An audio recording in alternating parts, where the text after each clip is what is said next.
全世界都讨厌美国，土耳其高官够直接，一个细节，埃尔多安或将与美国翻脸。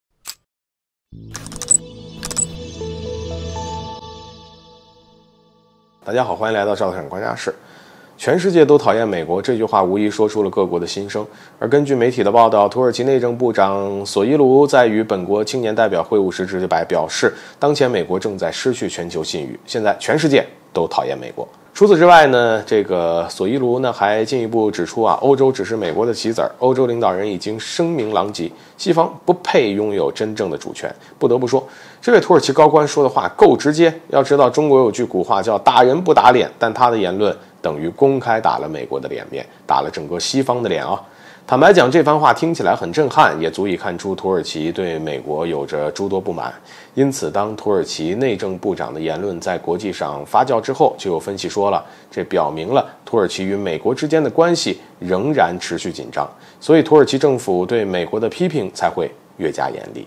而值得注意的是，这里边还有一个细节，那就是土耳其即将开启总统选举，而内政部长索伊卢就是总统埃尔多安的人。也就是说呢，这番话是为了给埃尔多安拉选票，想要打造一个对美国强硬的总统形象。而一旦埃尔多安在本次选举中获胜那么未来土耳其政府对美国的态度恐怕会更加强硬。这样一来就牵扯到一个问题，那就是土耳其与美国的盟友关系我们都知道，土耳其与美国呢同属北约军事集团，所以两国是正儿八经的军事盟友。可自从埃尔多安当上总统之后，两国外交关系急剧下降野心勃勃的埃尔多安想令土耳其获得更高的国际地位，想完全脱离美国的影响，而这些都是美国不能忍的。正因如此，美国前几年还曾安排了一场暗杀要不是普京出手相助，埃尔多安恐怕已经命丧黄泉。也就是从那次事件后，埃尔多安彻底明白了基辛格那句名言：做美国的敌人是危险的，做美国的盟友则是致命的。同时这场刺杀也激发了埃尔多安对美国的恨意，两国之间的斗争从暗地里转移到明面上来。当然，假如埃尔多安拿下总统大选，那么土耳其与美国的盟友关系该如何处理？是继续保持这种尴尬的盟友关系还是与美国彻底翻脸退出北约？这都是一个需要慎重考虑的问题。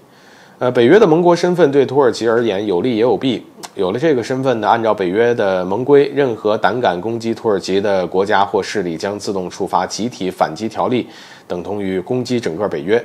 但也需要认知到，只要身处北约一天，美国就能够利用北约这个平台制衡土耳其。所以本质上这是一个取舍问题，就看埃尔多安他自己该如何选择了。